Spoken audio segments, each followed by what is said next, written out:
Hey guys, SuperHorrorBro Mike here, and in today's video we are checking out some brand new gameplay for Little Nightmares 3 titled the Necropolis 2-player co-op gameplay walkthrough. Now this was released by Bandai Namco yesterday I believe, and it's actually the video footage I've seen already a few months ago during the private press preview that I wasn't allowed to share online on my channel. Now they finally released it, so we're going to watch it together and I'm going to be able to react to it with you guys and kind of like explain what's going on. I'm also going to give my thoughts and impressions on the gameplay, and yeah, this is like 18 minutes of uninterrupted gameplay from the new upcoming Little Nightmares game. So sit back, relax, let's dive into this, let's check this out. This is 18 minutes of Little Nightmares 3 gameplay, which we're going to react to today. Let's get going.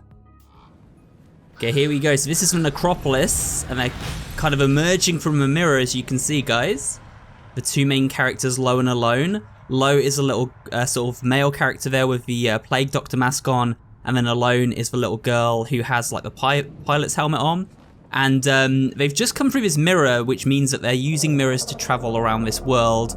This world, of course, being the Spiral, and that is set within the Nowhere. The Nowhere is the realm where it's like a nightmare realm where these kids go when they dream and encounter all the different monsters. Now, if you guys have obviously watched the Little Nightmares podcast, or listened to it, I should say, you'll have found out all this information about how the world of Little Nightmares actually works. And if you haven't seen that or listened to it and you don't really want to watch it all, I have made a video summarizing it. However, I would recommend listening to the podcast. It drops loads of interesting lore about the Little Nightmares world, and it's 6 different stories, all centered around a character called Noon who experiences these nightmares and visits the Nowhere each night. It's really, really good. And I actually wrote one of the episodes of it as well, so another reason to check it out if you like my channel.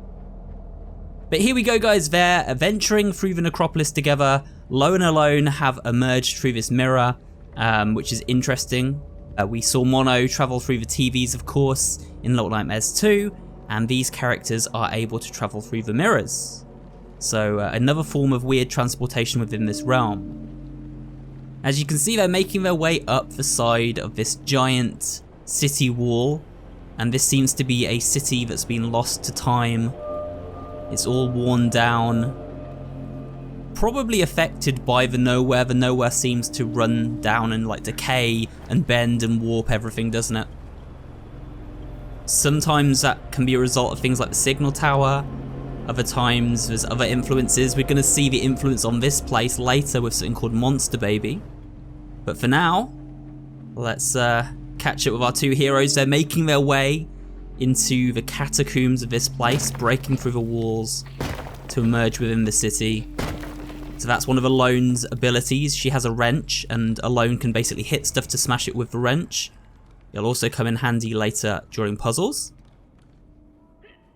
And as you can see, this is completely co-opable. So in this scenario, the characters need to work together to pull this box out the way. So you're either going to be playing with AI, and if you're playing with the AI will do all this work for you, or you're going to be playing with a friend online, and then your friend will be like sort of doing all this stuff on their end.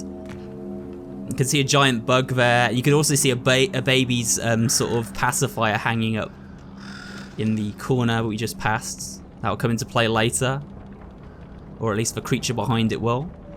So now we've got another little puzzle to solve. They're like, this door's locked. So how are we going to get through here?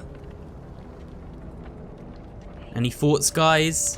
Well, you can see Lo has a bow, and he fires his bow, and he can shoot a box down.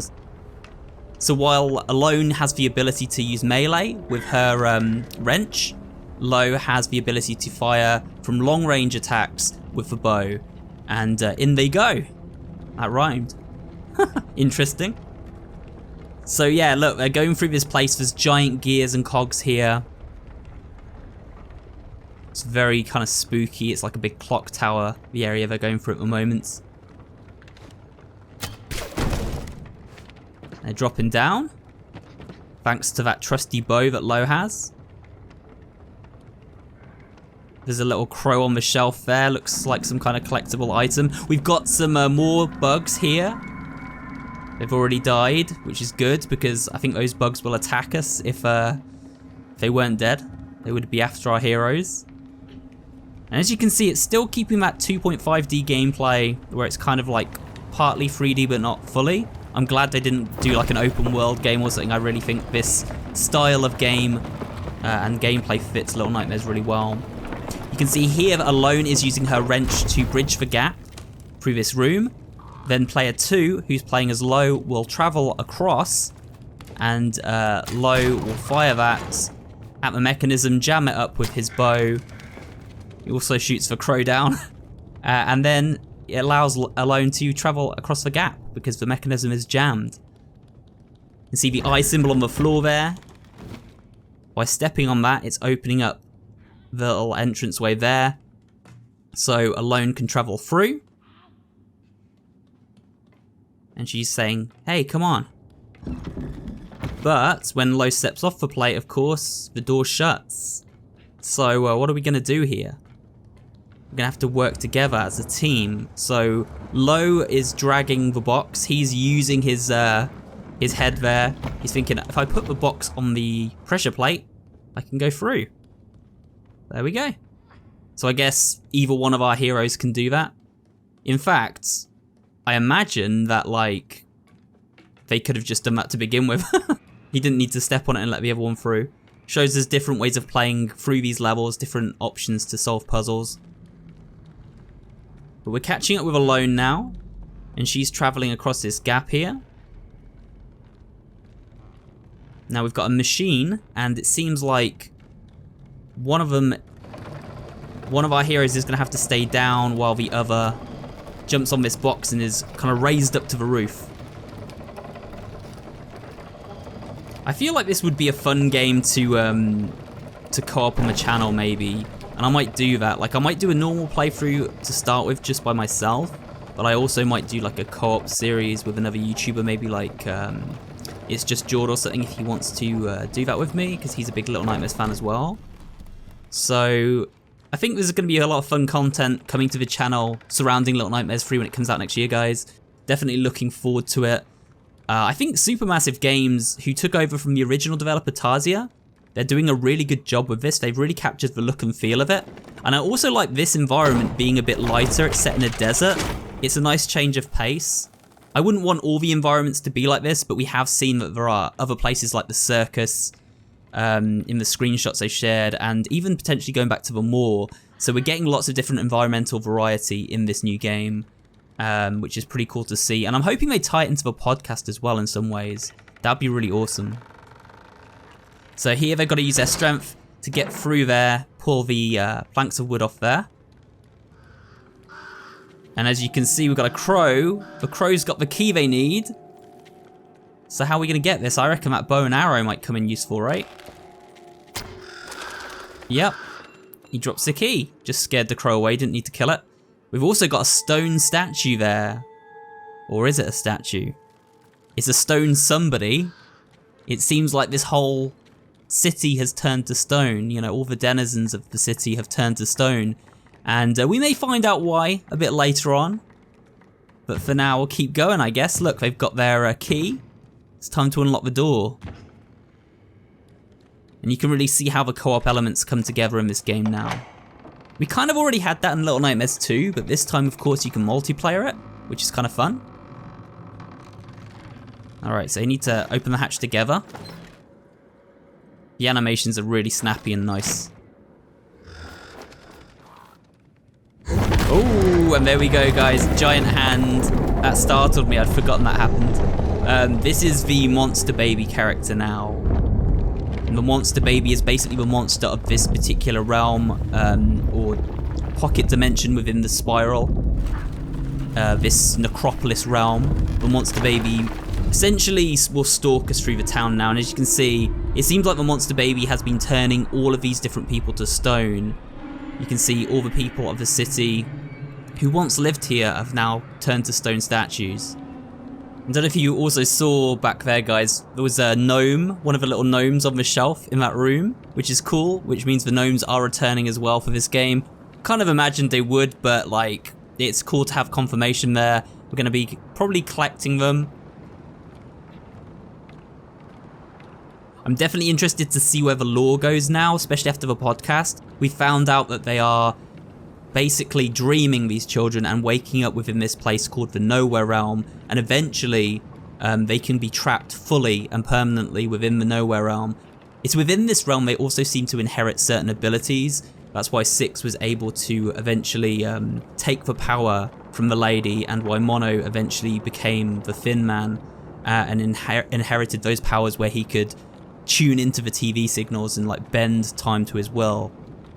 So it seems like when the children are trapped in the Nowhere, they inherit special powers and abilities, and these children have the ability to travel through mirrors, or at least one of them does.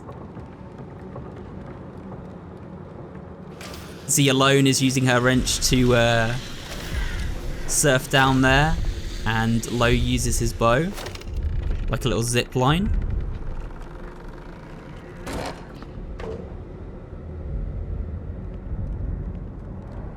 Alright, where are they going now? We've got a little trapdoor that needs to be stomped, so we need to do it in sync. There we go. Oh man, they made too much noise. We've got the monster baby coming through. But he just grabbed one of those statue people and left. I say he, could mean a she as well.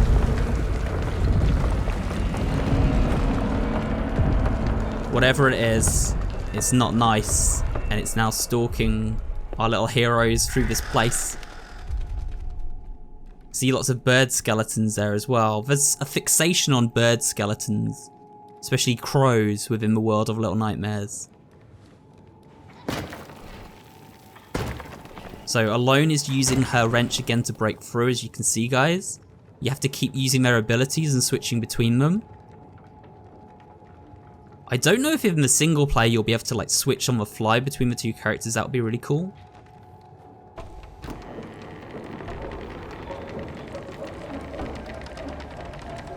Look at their little legs kicking. It's little details like that that are really cool. Got loads of like crow feathers here as well. Like ravens and crows often represent death, don't they? You can see here as well, guys, we've got the eye from Little Nightmares 1 that you see appear in the moor. And that eye, of course, turns people to stone. But there's something very interesting about the way the eye is being used here. It's the same mechanic, we have to hide from it so we don't get turned to stone. You see, obviously, that's what's happened to the people living in this city. But here, you can see that eye belongs to the monster baby. So it seems like the monster baby has the eye built into his head. Now we skipped ahead a little bit now. We're actually in a place called the Catacombs now. During our preview, we were basically told that this is much later in the level. We've now got these bugs that will attack us as well. One of them just got grabbed by the monster baby. And this is quicksand here, by the way, so if you stay in this for too long, you'll sink. So the characters have to keep moving at all times. But yeah, it's definitely tying up the lore of the moor and those eyes that turn people to stone. Here we see a portable version of that built into this monster baby, and that's why everyone in this town has turned to stone. It explains why. We've now got these bugs, and the characters are going to have to work together. So we've got Lo, who shoots it down with his bow and arrow, but in order to defeat it permanently, we're going to have to use Alone as well. So we'll see that in a minute, I believe. You can see all the bug eggs and like stuff on the ground as well, which is horrible. So here we go, you see Alone will now splatter the bug. Teamwork, little double tap there. The first coming from Lo there as he shoots it down. Second from Alone as she finishes it off. Kind of satisfying, right? Oh, and you can see actually, I've only just noticed as the characters run across those eggs on the ground, they like squish and splatter. This is obviously pre-alpha gameplay footage, as it says at the top of the screen as well, guys. So, you know, we are going to see an improvement to the visuals, I imagine, but they already look really good. I don't know when the game comes out, but it comes out sometime next year. It's a very vague window of release at the moment.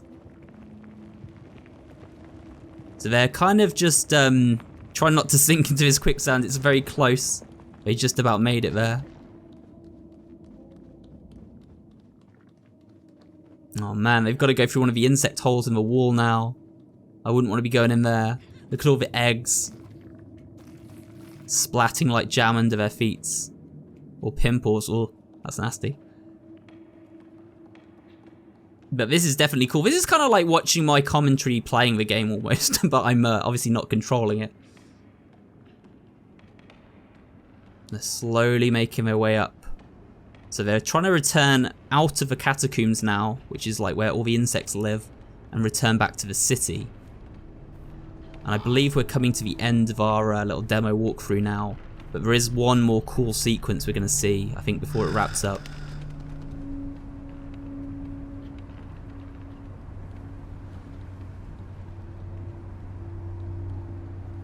You can see how giant the scale of the city is. And the monster baby, she's walking about, looks like a girl actually, she's walking about in the background there in her little dress, giggling. I mean, why did it have to be dolls, right? Surely one of the creepiest things alongside clowns in horror. They just are instantly creepy. And of course, that works for Little Nightmares. Very horrific world that these characters inhabit. So here they're working together to open this up, and they get these little feather dusters. We'll ignore the body. It's kind of too sinister. So yeah, they're like, sweet, we've got these umbrellas. What can we use these umbrellas for? Well, they can use them on this wind chute. And look, way, that's pretty cool.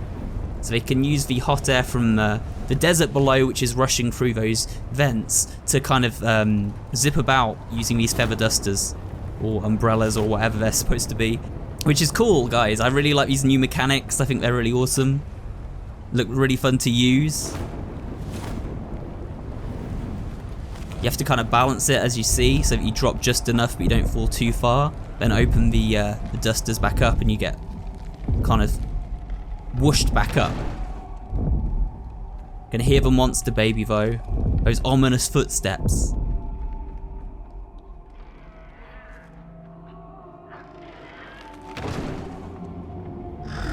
Oh no, here she comes. So you can see the eye that turns people to stone is being used there. We can see one of the guys who fell, or two of the people actually who fell foul of it in the foreground there. They're slightly out of focus. But our heroes have escaped for now. So they can push on safely for now. They didn't fall foul of the same fate of all these people here. That guy's like, no! You can see he got frozen just as he's about to escape around the corner. Rip. F in the chat for that guy.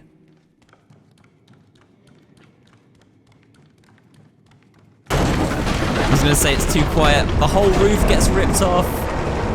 No! I think it's game over for them. And look, they wake up. So where have they woken up, guys? Have they woken up in the counties? Which is basically the real world? Or are they still in the nowhere but at different parts? That's what's interesting. We don't know. We can theorize on it, but I would, again, recommend the podcast as it does explain a lot of this stuff. But there we go, guys. Little Nightmares 3, the gameplay walkthrough. That was really fun to watch. Again, I hadn't watched it for several months since that preview. And as you can see, there's a link here to the podcast and also the store. And the game should be coming out next year to Steam, PS5, PS4, Switch, and Xbox. So there we go, guys. Thanks for watching that today. Gonna wrap up now. It was really fun seeing that again, basically being able to experience it with you guys on the channel, because when I was showing that footage originally, I wasn't really allowed to share any of it online. I was only allowed to talk about it. So I did that preview video. Now we actually get to watch it together. Let me know what you guys think of Little Nightmares 3, how it's shaping up in the comments below, and any videos you'd like to see of my coverage before it comes out. If there's any theories you'd like me to tackle or like ideas you've got, and I'll try and get to that sometime in the future. With that said, thanks for watching today. If you have enjoyed this video, I'd appreciate it if you can leave a like, comments down below, and of course subscribe for more videos just like this one, and I will see you all on the next one.